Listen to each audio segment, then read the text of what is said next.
Noche para llevar la meditación de la tarde. Vamos a pedirle al hermano Enrique Torres que nos bendiga con lo que Dios ha puesto en su corazón. Recibámoslo con un fuerte aplauso, mis hermanos. Hermano Enrique, lo que Dios haya puesto.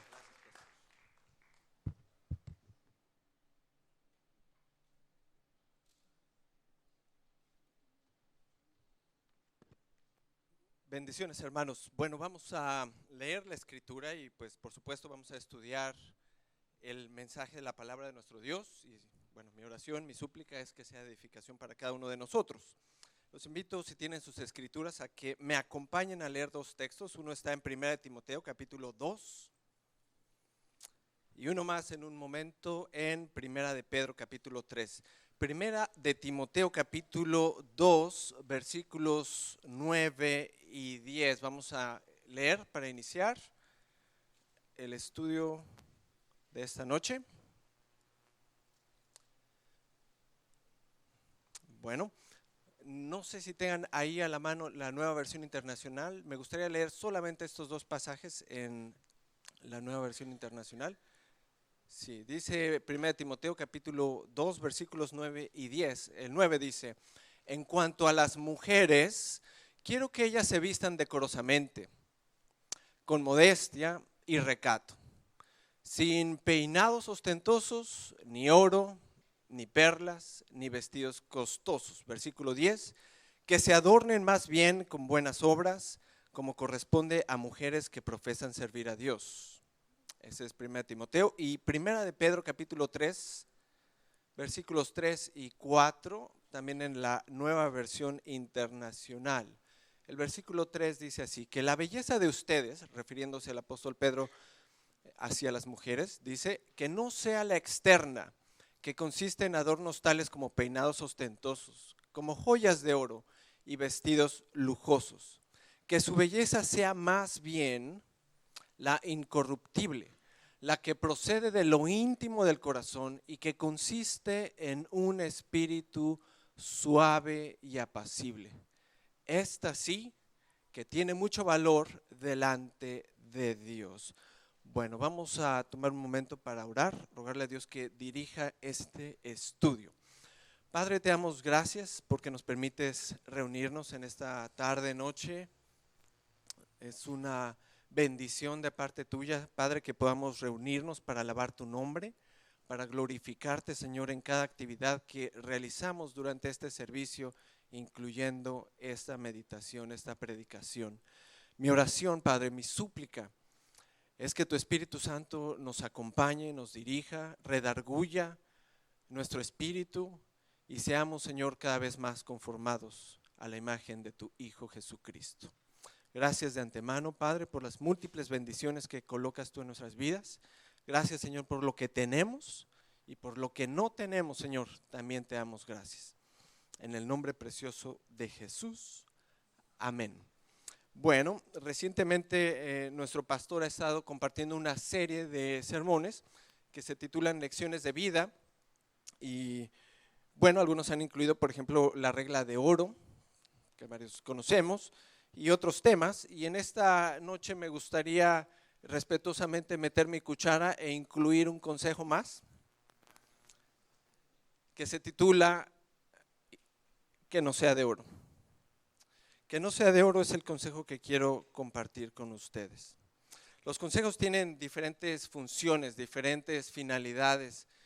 El consejo que nuestro pastor comparte con nosotros es un consejo bíblico, es un consejo que tiene una función de corregir nuestra manera de pensar, nos invita a hacer ajustes en la manera que nos comportamos, en la manera que nosotros actuamos, nos ayuda a moldear nuestras actitudes, a reformar nuestra forma de vivir a la luz siempre del consejo bíblico. Y es por eso que yo también quiero compartir con ustedes un consejo que en mi vida, en lo personal, ha hecho una huella, ha dejado una huella que yo le agradezco al Señor que la haya puesto en mi corazón. Y es ese consejo, es breve, que no sea de oro. Ahora, este consejo en la iglesia de hoy puede ser bastante debatible. Puede darse a diferentes interpretaciones o a diferentes maneras de observarlo. Y es que recientemente Nuestra iglesia, no hablo solamente del Redentor, sino en general la iglesia se ha visto infectada de algo que se conoce como el Evangelio de la Prosperidad. Y a veces pensamos que cuando dicen el Evangelio de la Prosperidad se trata de algo que ocurre por allá en una iglesia de Texas, donde hay un pastor que tiene un cabello como de rockstar y que tiene una casa de $20 millones y 4 Mercedes-Benz estacionados afuera de su casa. Y creemos también que cuando dicen Evangelio de la Prosperidad se trata de un canal de YouTube o de un predicador que sale por ahí de dudosa reputación en la televisión y que solamente se la pasa hablando de dinero. Creemos que de eso solamente se trata el Evangelio de la Prosperidad. Pero debemos darnos cuenta que el Evangelio de la Prosperidad está infiltrado en nuestra manera de vivir, en nuestra manera de pensar, está infiltrado en nuestros devocionales, está infiltrado en las predicaciones que escuchamos, está infiltrado en muchas de las decisiones que nosotros tomamos. El consejo del apóstol Pablo en favor de la ropa decorosa, del recato, de la modestia, solamente apuntan y señalan una debilidad que tenemos todos. Obviamente no se trata de solamente las mujeres, es una debilidad que padecemos todos nosotros. El predicador, el pastor, el maestro de la escuela dominical, el líder, el hermano que asiste a la iglesia en general, tiene una debilidad, y es una debilidad que se encuentra arraigada en nuestro corazón, y es de inclinarse hacia las cosas que no tienen realmente valor. Obviamente en unos esa debilidad es más grande, en otros esa debilidad es menor, pero todos nosotros estamos luchando constantemente sobre qué hacer y cómo hacer con las bendiciones que va Dios poniendo en nuestras vidas.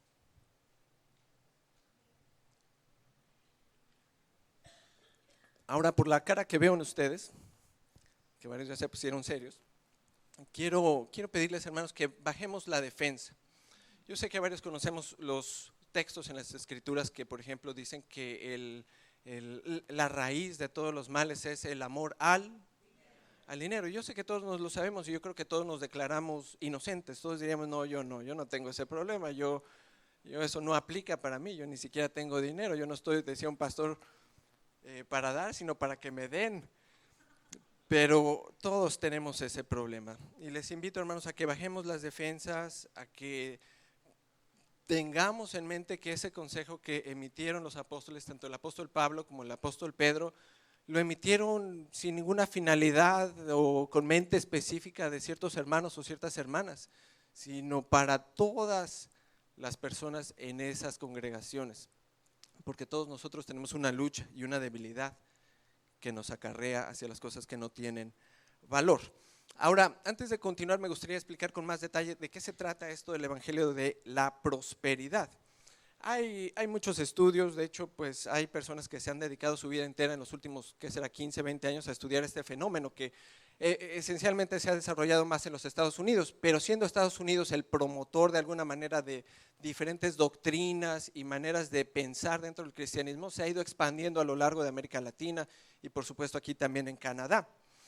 Bueno, el Evangelio de la Prosperidad se distingue por básicamente dos enseñanzas. Una de ellas es que, dicen ellos, Dios nos tiene garantizada la prosperidad durante nuestra vida en este mundo. El Evangelio de la Prosperidad se caracteriza por decir, hay prosperidad, hay abundancia hoy en tu vida. De hecho, hay libros que tienen ese eslogan, hoy tu mejor vida, hoy tu bendición, hoy tu parking spot que tanto esperabas, hoy te lo puedes conseguir, porque hay bendición de parte de Dios y es una garantía. Ahora tengan cuidado, les estoy diciendo, en esto se caracteriza el Evangelio de la Prosperidad. Para el Evangelio de la Prosperidad, la pobreza, que una persona esté en pobreza o que tenga una necesidad, lo catalogan, lo espiritualizan en un lenguaje de un símbolo de desobediencia hacia Dios, hacia su pastor o hacia su iglesia. También lo caracterizan como una falta de fe en las promesas de Dios. Quiere decir que si una persona está pasando una necesidad o está pasando por un dilema o está pasando por pobreza, el dictamen, el juicio contra esa persona es, le falta fe, no ha creído en las promesas de Dios y por eso se encuentra en esa condición. Por ejemplo, el Evangelio de la Prosperidad utiliza textos como Deuteronomio capítulo 8, versículo 18. ¿Qué dice Deuteronomio 8, 18?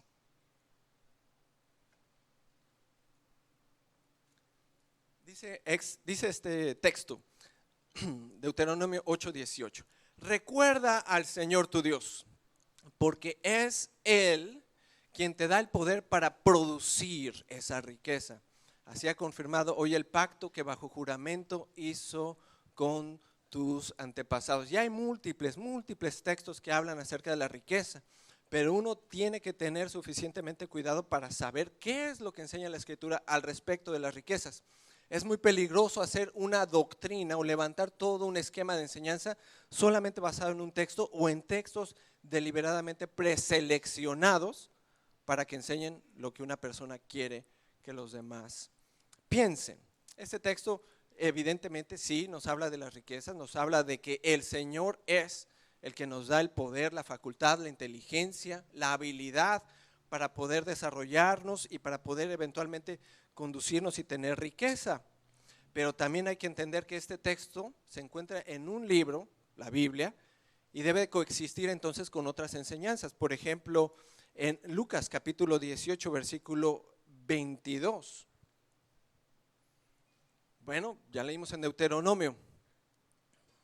Dios nos da la facultad, el poder, la habilidad para tener riqueza. ¿Y qué dice, por ejemplo, Lucas capítulo 18, versículo 22? Palabras de Jesús, hablando al joven rico. Le dice, todavía, el joven rico, que tenía muchas posesiones, dice la Escritura, todavía, le dice Jesucristo, te falta una cosa. Vende todo lo que tienes y repártelo entre los pobres. Y tendrás entonces tesoro en el cielo. Y entonces puedes venir y seguirme. Ese texto de Deuteronomio y todos los textos que quizás hemos escuchado y conocido acerca de la prosperidad, de las riquezas que Dios tiene para nosotros, tiene que también coexistir y llevar un balance con este texto, por ejemplo, y otros muchos que vamos a ir estudiando en palabras de nuestro Señor Jesucristo. Vende lo que tienes. Deshazte de tu riqueza, deshazte de esos bienes. Y entonces es cuando uno quizás ahí le da tantito frío y uno dice, no, momento, espérate, ¿de qué estás hablando? Voy a ir aclarando más estas situaciones. Bueno, les digo, el Evangelio de la Prosperidad se caracteriza básicamente por dos cosas. Una de ellas es, Dios te tiene garantizada riqueza, bendiciones. Bueno, hay que tomarlo con tantito cuidado a la luz de varias enseñanzas de las Escrituras como esta que les comento. Segunda característica del Evangelio de la Prosperidad.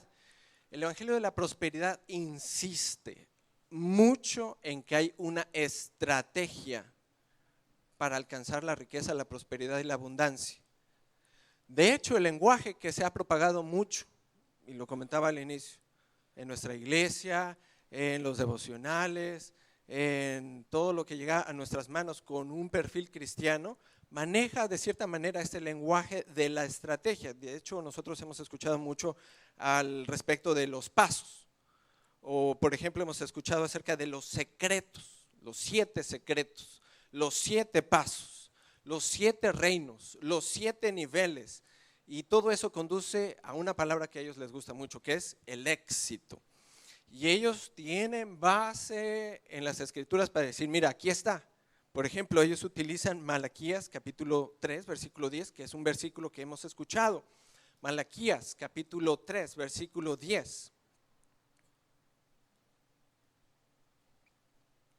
¿Qué dice Malaquías capítulo 3, versículo 10? Dice, traigan todos los diezmos al alfolí y haya alimento en mi casa. Y probadme ahora en esto, dice Jehová de los ejércitos. Si no abriré las ventanas de los cielos y derramaré sobre vosotros bendición hasta que sobre y abunde. El énfasis que da el Evangelio de la Prosperidad a este texto es un énfasis de transacción. Si tú tienes la fe correcta y si tú le das al Señor, entonces Él te va a dar. Ahora, quiero aclarar, ofrenden, hermanos, diezmen. No estoy diciendo que el diezmo y la ofrenda es una operación que va a transaccionar con Dios. De hecho, esa no es la enseñanza de este pasaje. Y les voy a mostrar con otro ejemplo, como les decía con el punto anterior acerca del Evangelio de la Prosperidad y lo que procura enseñar, que es que Dios está garantizándonos una prosperidad. Hay que tomarlo con cuidado. Este texto lo ocupan, les comentaba, como una promesa y una obligación de parte del Señor. Y hablando de promesas y hablando de fe, que es el vehículo de la transacción, podemos ir, por ejemplo, a Hebreos capítulo 11. Hebreos capítulo 11 se conoce como el capítulo de la fe. De hecho, en Hebreos capítulo 11, en el versículo 1, encontramos la definición de la fe. Y adelante, en ese mismo capítulo, que se los recomiendo mucho lo lean, se encuentra lo que se conoce como el Salón de la Fama de los cristianos. Se nos menciona a Abraham, se nos menciona a José y se nos mencionan otros varios como David también. Y en el versículo 17 aparece un personaje que recibió una promesa y Dios se la cumplió. Por la fe, Abraham, cuando fue probado, ofreció a Isaac. Y él, Abraham, había ya recibido una promesa de parte de Dios, que era Isaac, su unigénito. Y ahí hay un ejemplo. Dios cumple lo que Él promete. Pero más adelante, ahí mismo en el capítulo 11, encontramos otro balance que nos ayuda a entender esta dimensión de las promesas de parte de Dios. En el versículo 36, vamos a leer el capítulo ahí 11, del versículo 36 al 40. Bueno, aquí está la otra dimensión de la vida del cristiano, de la vida del creyente. Abraham era un hombre rico, dice la escritura que tenía grande rebaño y muchas riquezas, pero también dice la escritura que en ese salón de la fama se encuentran otras personas, versículo 36, que experimentaron vituperios, azotes y también prisiones y también cárceles. 37, ellos fueron apedreados, fueron aserrados, puestos a prueba, muertos a filo de espada, anduvieron de acá para allá, cubiertos de pieles de ovejas y de cabras, pobres, angustiados, maltratados, 38, de los cuales el mundo no era digno, errando por los desiertos, por los montes, por las cuevas y por las cavernas de la tierra. Versículo 39, dice el escritor a los hebreos, todos estos que pasaron vituperios, que pasaron prueba, pobreza, aunque tuvieron un buen testimonio delante de Dios por medio de la fe, no recibieron lo prometido. Y el versículo 40 nos explica el por qué. Porque Dios planeó algo, una cosa mejor que nos incluiría a nosotros, a los creyentes en Cristo, para que entonces todos fuéramos perfeccionados en Cristo Jesús. Hay que tener cuidado con las promesas de Dios en el sentido de no pensar que son obligación de parte de Dios de cumplirlas en la manera que nosotros esperamos que se cumplan, porque tenemos que tener en cuenta todo el consejo de la Escritura para poder tener un buen entendimiento de lo que significa la provisión de Dios. ¿Quiere decir entonces que Dios no cumple sus promesas? Les decía, no. Dios es el que está en control del cumplimiento de sus promesas y no nosotros. No son nuestras transacciones las que garantizarán que Dios cumpla lo que Él nos prometió. Muy posiblemente así no sea. Muy posiblemente decida Dios que padezcamos, que estemos en el campo misionero quizás un día y nunca alcancemos riqueza ni ver una abundancia material. Pero Dios cumple todas sus promesas. Lo que nos enseña la Escritura es que el tiempo y el cumplimiento son de Dios, no nuestros. Ahora, regresando al consejo, al tema de esta meditación, de este estudio, que es que no sea de oro, el consejo que quiero compartir con ustedes. Quiero comentar con ustedes 5 peligros, 5 riesgos que pueden representar las riquezas en la vida del creyente. Quiero compartir con ustedes 5 de ellos. Ahora, antes de proceder, quiero hacer una observación, un paréntesis. Las riquezas per se tienen una finalidad en el plan de Dios. Quiero compartirles unos ejemplos. Uno de ellos, Union Gospel Mission. Tengo entendido que su budget, su presupuesto es un presupuesto considerable. Y ese presupuesto no se forma de la nada, se forma de hombres y de personas con un corazón movido de parte de Dios para promover la predicación del evangelio, para restaurar a los caídos, para restaurar a aquellos en necesidad. Y ahí en esa institución, en el Union Gospel Mission, ahí hay dinero, pero tiene una función. Entonces la riqueza per se no es mala, no es mala. Hay hombres que la utilizan grandemente. Otro ejemplo, en México hay 2 hospitales, se me escapa la ubicación de los 2, pero uno de ellos está en la ciudad de Guadalajara, y si no me equivoco es el Hospital Americano, que tiene relación con la Convención Nacional Bautista de México, y es un ministerio, es un hospital que ha ayudado a varias familias pastorales. Por ejemplo, la mami de nuestra hermana Flor y también su papá fueron atendidos en ese hospital y les cobraron 0 pesos, $0. Fue una bendición. Ahora, para que un hospital funcione, no se necesitan $10,000, no se necesitan 100,000, se necesita una cantidad grande de recursos para que funcione. Otros ejemplos, seminarios, por ejemplo en los Estados Unidos, seminarios aquí en Canadá, funcionan con grandes cantidades de dinero.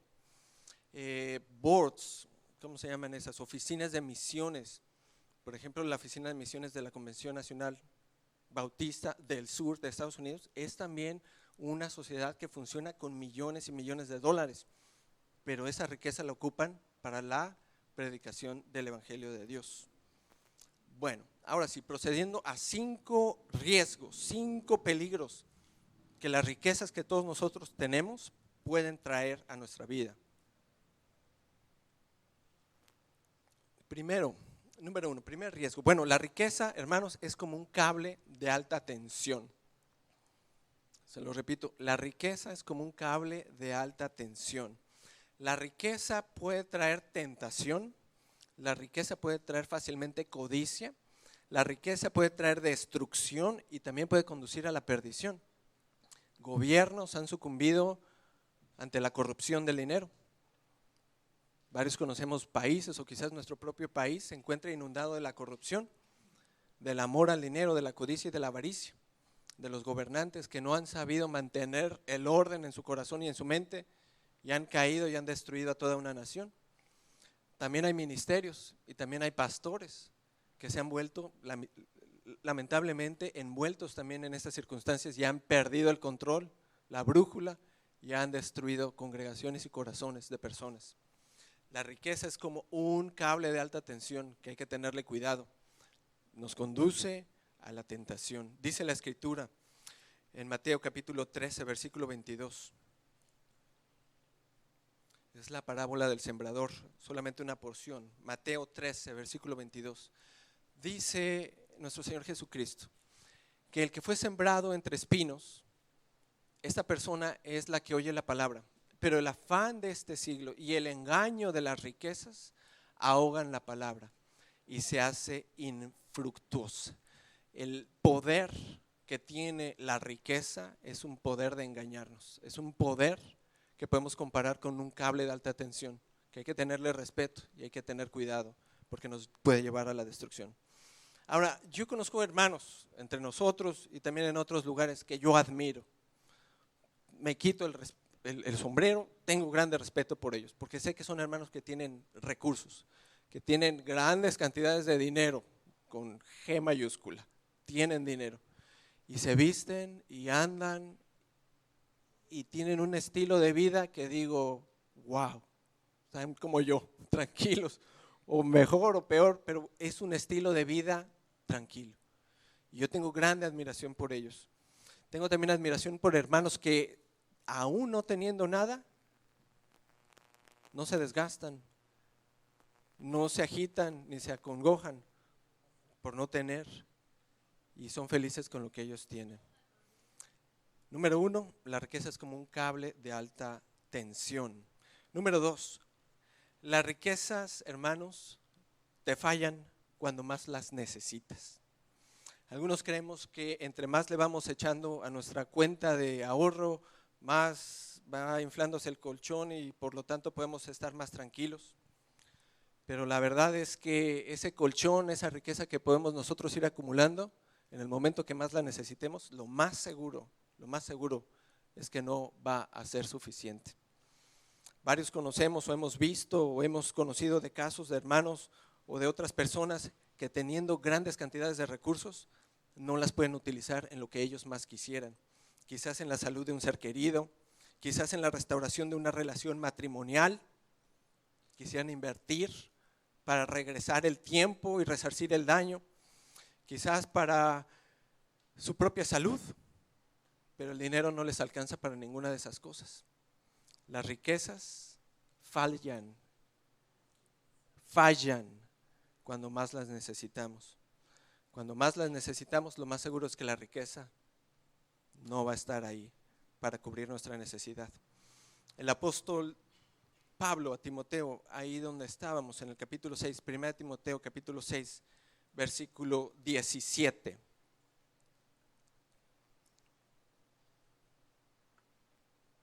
Primera Timoteo capítulo 6, versículo 17. Dice él, a los ricos de este siglo manda que no sean altivos, que no pongan la esperanza en sus riquezas, las cuales son inciertas, sino en el Dios vivo, que nos da todas las cosas en abundancia para que las disfrutemos. En algunas casas de oración he compartido este versículo y les he explicado a los hermanos que cuando la Biblia habla acerca de los ricos de este mundo, varios pensamos que se trata de personas que tienen varios ceros en sus cuentas de ahorros o que se trata de personas con muchos recursos, pero la verdad es que los ricos de este siglo, de este tiempo, somos nosotros. Todos nosotros que nos encontramos en este país, que tenemos un alimento en nuestra casa, que tenemos agua potable, que usted puede abrir un refrigerador, que usted tiene un lugar donde vivir, que tiene un vehículo, usted es un rico en este mundo. Más de la mitad de la población de este mundo vive con menos de $8 al día. Nosotros somos ricos. Y a los ricos, o sea, a ustedes y a mí, la palabra nos dice que no pongamos la esperanza en las riquezas que ya tenemos. Por eso el salmista dice, alzaré mis ojos a los montes. ¿De dónde vendrá mi socorro? Mi socorro viene de Jehová, que hizo los cielos y la tierra. Número 1, la riqueza es como un cable de alta tensión. Número 2, la riqueza cuando más las necesitamos van a fallar. Las riquezas también representan un peligro porque aparentan darnos gusto. Y algunas veces nosotros como cristianos al gusto lo disfrazamos con acción de gracias. Y decimos, ay, gracias a Dios por esto, ay, gracias a Dios por aquello. Y ese gusto lo vamos como talqueando poco a poco con gratitud a Dios. Pero el gusto, si nosotros somos sinceros con nosotros mismos, está muy arraigado con las posesiones que tenemos.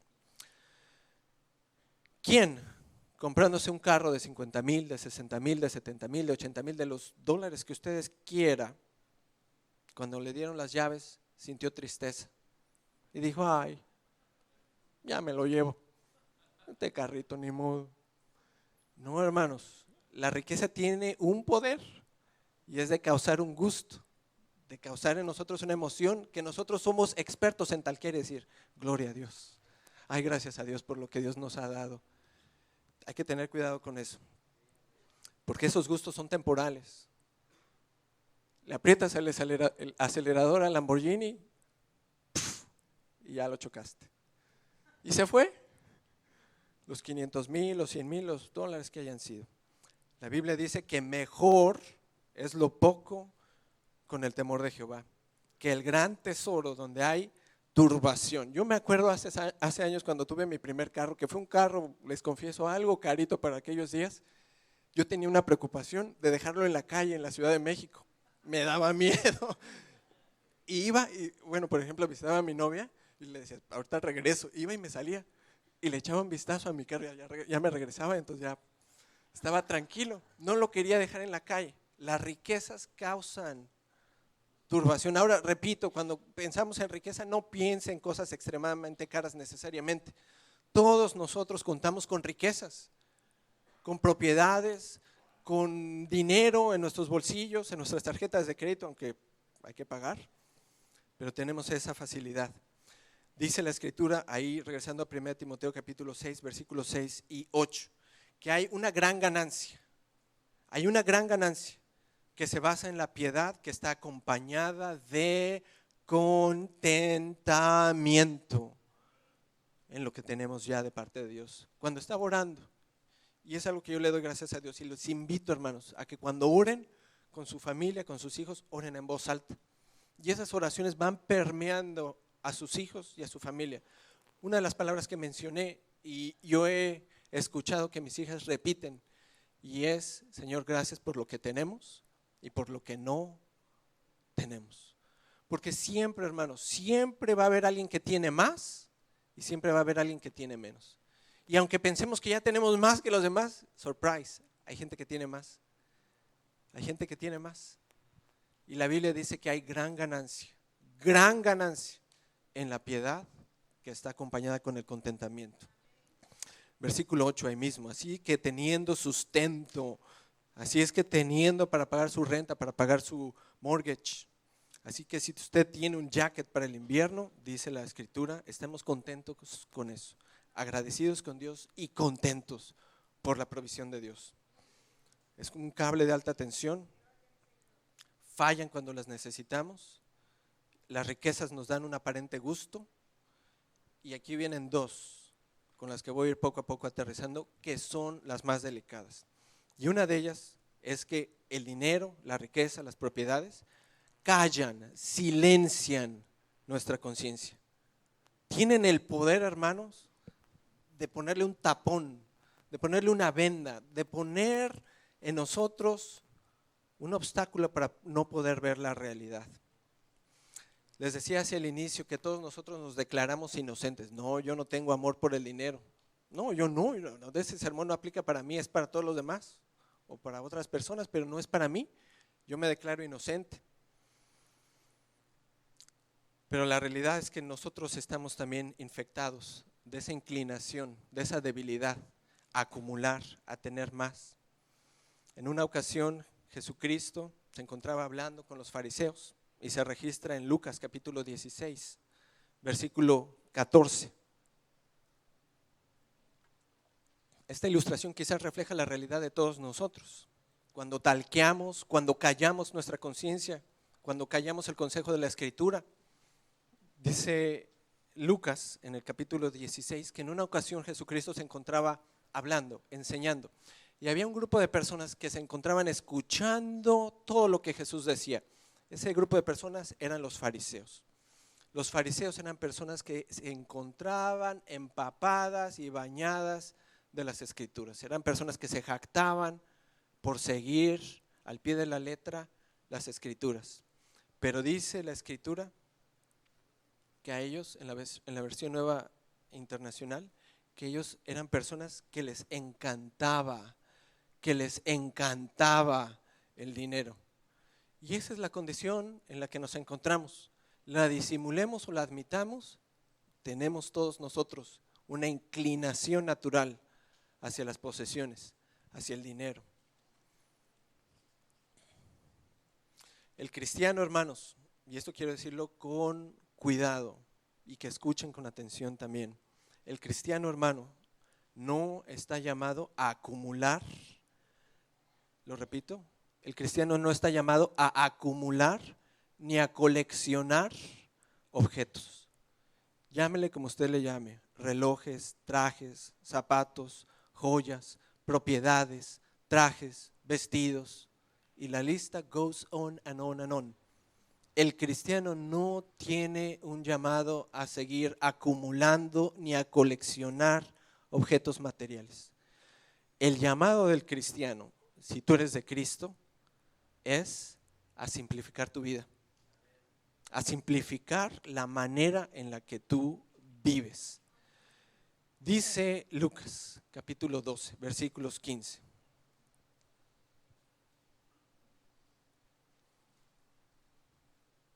Jesucristo dice, tengan cuidado, alta tensión, tengan cuidado, advirtió a la gente, absténganse de toda avaricia. La vida de una persona no consiste en la abundancia de los bienes que posee. Hermanos, yo tengo esa inclinación también, y a veces me meto al Craigslist y a los websites y estoy viendo los precios de los carros y le calculo y digo, no, y a lo mejor. Y no pasa mucho para que uno se encuentre con oportunidad de ver otros precios y de decir, pues si ahí hay uno que cuesta tal cantidad, 50,000, 75,000, 85,000, 100,000 dólares. Cuando hablo de vehículos, a mí me gustan los carros, pero les comparto un secreto. El que se sube a uno de 100,000 y se transporta, llega al mismo lugar que el que se sube a uno de 25,000. Llegan igual. Llegaron igual. El cristiano es llamado a simplificar su manera de vida, no a acumular, no a comprarse cosas más caras y a tener más, sino a simplificar su manera de vivir. Hay instituciones, como por ejemplo les comentaba estas tres, que cada año, hermanos, doblan sus rodillas para que Dios toque el corazón en personas y pueda ese cristiano ejercer, dar, compartir con Union Gospel Mission, con hospitales, con asociaciones que se encuentran dando la batalla contra el aborto, contra el suicidio, que son organizaciones cristianas.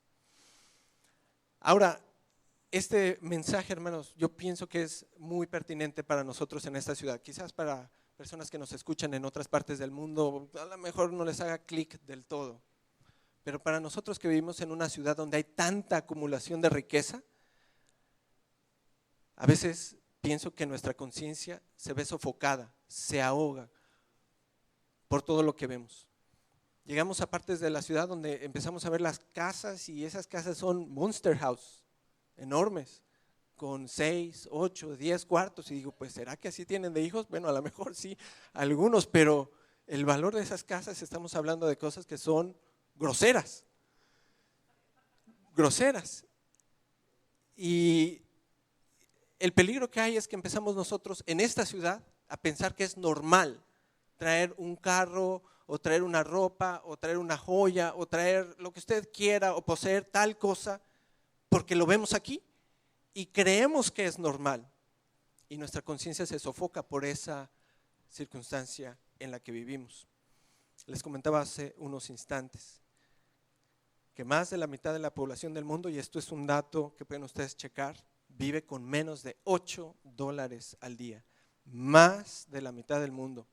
No tienen acceso a la electricidad, no tienen acceso al agua potable, no tienen acceso a la medicina, que aunque aquí nos quejamos, ay no, que se tardan 6 meses en darnos la cita. Hermano, gracias a Dios que hay cita, porque hay personas que nunca van a ver un doctor. Yo recuerdo un hermano en Michigan, él es dentista, es un hermano que igualmente yo admiro. Hermano, ustedes saben, los dentistas tienen recursos. Y este hermano, en el momento que yo lo conocí, él cada año viajaba, si no mal recuerdo, a Guatemala o un país en Centroamérica de sus propios recursos. Él consiguió un taladro, se me escapa el nombre ahorita en inglés, pues creo que es así, o en español, de dentista, con lo que hacen. Él se consiguió uno portátil, porque obviamente llevar una silla es imposible. Él consiguió las medicinas, él consiguió todo y él hace esa obra cada año. Y él, recuerdo que se dirigía a esos lugares y me decía, Enrique, muchos de ellos no conocen ni el cepillo de dientes. Y no porque sean unos cochinos, sino porque simplemente no existe en su esfera. Y nosotros lo tenemos aquí. El cristiano, lo repito, no está llamado a acumular, ni a coleccionar, ni a hacerse de más y más y más cosas. Número 1, es un cable de alta tensión. Número 2, te fallan cuando más las necesitas. Número 3, te dan un gusto aparente.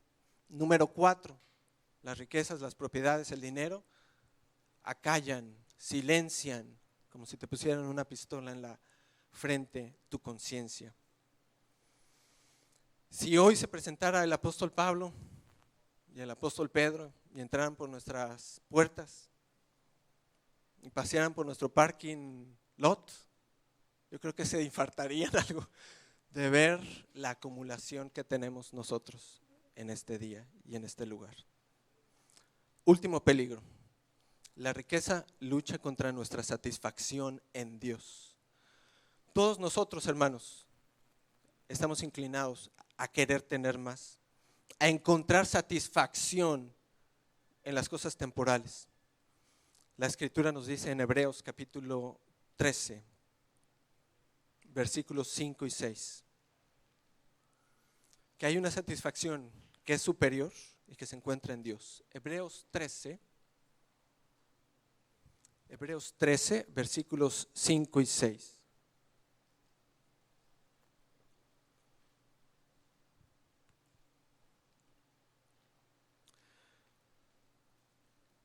Dice el escritor a los hebreos: manténganse libres del amor al dinero y conténtense, encuentren satisfacción con lo que tienen y encuentren satisfacción en algo mejor, porque Dios es el que ha dicho: nunca te dejaré y jamás te abandonaré.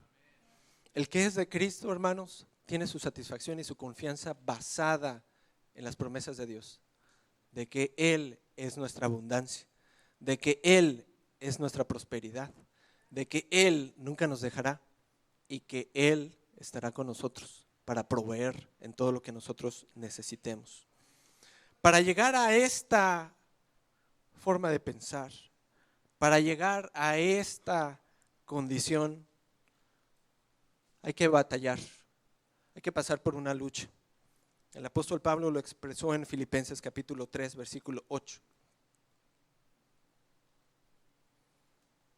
Imagínense, el apóstol Pablo, siendo una persona prominente, con todos los recursos, que fue a la mejor escuela, la mejor familia, con un pasaporte envidiable, pasó por una lucha, por una escuela, y llegó al punto donde él dijo que consideraba todo lo que él ya tenía y había él acumulado en su vida como pérdida, como algo que le estorbaba. ¿Por qué? Por razón del incomparable valor de conocer a Cristo Jesús. Dice nuestro Señor Jesucristo que por donde está tu tesoro, donde se encuentre tu tesoro, allí estará también tu corazón. Esos billetes verdes que tienen a la reina Elizabeth, azules, morados, cafecitos, son un símbolo cultural que tienen una función y es de darle valor a las cosas. Y donde tú pones esos billetes, donde tú pones esos 50,000, esos 70,000, esos 80,000, esos 100,000 dólares o ese $1,000,000, donde tú pones ese dinero, tú estás dando una indicación y es que ahí está tu corazón. La función del diezmo, la función de las ofrendas, no es prosperar per se. Dios puede cumplir una promesa en ese sentido, pero no está obligado. Él puede tener un plan muchísimo mejor que eso. La función es recordar que nosotros dependemos de Dios y decirle: Señor, donde van estos billetes, ahí está mi corazón. Dice Santiago que deseamos, todos nosotros, deseamos cosas y no las conseguimos. Algunos caen en asesinatos, sienten envidias, no pueden obtener lo que quieren, se frustran en un lugar como BC, riñen, hacen la guerra. No tienen porque no piden, dice el apóstol Santiago. No tienen porque no piden. Y cuando piden, no reciben porque piden con malas intenciones, para satisfacer sus propias pasiones. Roguemos a Dios que Él incline nuestro corazón hacia Él, que en los momentos que tengamos lucha, en los momentos que tengamos tentación, Dios nos dé sabiduría para manejar las riquezas que contamos ya de parte de Él. La abundancia, la prosperidad no necesariamente tiene que ser material. Jesucristo habló de otro nivel de prosperidad y abundancia. Él dijo, el ladrón no viene para hurtar, el ladrón no viene sino para hurtar, matar y destruir. Y yo he venido para que tengan vida y la tengan en abundancia. Termino, hermanos, con 3 pequeñas preguntas. ¿Con qué soportaremos, hermanos, las vicisitudes, los problemas de la vida? Cuando nuestros hijos cometan errores, cuando nuestro cónyuge cometa un error, cuando llegue la enfermedad. La respuesta no es el dinero. ¿Con qué vamos a mantener el gozo en medio de las dificultades que atravesamos todos nosotros? Decía el hermano esta tarde, quizás no en este momento, pero quizás a la vuelta de la esquina esté esa prueba. La respuesta no es el dinero. ¿Cómo saldremos adelante en las tentaciones? Cuando tengamos la presión de querer tener más, de querer comprar algo más. Cuando queramos tener más cosas, ¿qué vamos a hacer? La respuesta es, el dinero no es. La respuesta se encuentra en el poder de Dios, que tiene para cambiar nuestro corazón, que tiene para cambiar nuestra manera de pensar, que tiene para moldear nuestro ser y que Él pueda actuar en nuestras vidas. Supliquemos a Dios que Él cambie nuestra manera de pensar. Oremos. Padre, te damos gracias por todo lo que tú haces en nuestras vidas, Dios, por lo que ya has hecho y por lo que tú harás, Señor. Ayuda, Padre, que nuestros corazones encuentren contentamiento en ti, en todo lo que ya has hecho en nuestras vidas, Señor, a través del sacrificio en la cruz. Dice tu palabra que Cristo murió por nosotros, que tú mostraste amor por nosotros, aún en nuestra condición. Suplicamos, Dios, que cambies nuestra manera de pensar conforme a lo que tú quieres, Señor, que nosotros tengamos, y que lo que no tengamos, Señor, en nuestro corazón haya paz. Gracias, Padre, por el consejo de tu palabra. Gracias, Padre, por todo lo que tú haces en nuestras vidas. Seguimos orando. Gracias, oh Dios, por esos consejos de esta hora. Gracias por recordarnos, Padre Bello, que el amor al dinero, Señor, nos va a llevar pues, al dolor, a la tristeza. Porque nuestra mirada no tiene que estar puesta en ello, sino en ti, el blanco perfecto. Saber, Señor, que todo es vanidad de vanidades, cuando debemos de esforzarnos en alcanzar las cosas eternas, porque todo esto es pasajero. Bendice la vida del hermano Enrique, su familia, su esposa. Bendícelo, Dios, grandemente. Y así te pedimos, Señor, que todo lo que recibimos en esta hora lo podamos poner en práctica. Que seamos una iglesia hacedora, que seamos una iglesia que ponemos en práctica, que recibimos el consejo a tiempo y fuera de tiempo, porque queremos ser diferentes, porque queremos agradarte a ti. Así, queremos también orar por aquellos amigos que nos visitan por primera vez. Aquellos que están acá, que recibieron el mensaje, que recibieron la palabra, pero que aún no han recibido a Cristo como su Señor y Salvador. Los hermanos diáconos están pasando por los pasillos para hacerle la mejor invitación de toda su vida. una invitación eterna a recibir a Cristo como Señor y Salvador. No deje para mañana lo que puede hacer ahora. No deje para el miércoles, para la próxima semana, lo que hoy usted puede recibir a Cristo. Si usted no le ha entregado su vida, póngase de pie y permita que nuestros hermanos oren con usted y por usted. El consejo Dios siempre lo manda a tiempo, porque Él quiere lo mejor para sus hijos. Que no desviemos las miradas en las cosas terrenales, porque algo mejor nos espera en la eternidad. Porque hay algo mejor, algo que es perdurable, que nada lo va a poder dañar. Amigo, usted que nos mira a través de las redes sociales, si usted no le ha entregado su vida al Señor, le voy a pedir que ahí donde usted está pueda hacer esta oración conmigo para entregarle la vida a nuestro Señor. Señor Jesús, yo te recibo hoy como mi único y suficiente Salvador personal. Creo que eres Dios, que moriste en la cruz por mis pecados y que resucitaste al tercer día. Señor, me arrepiento.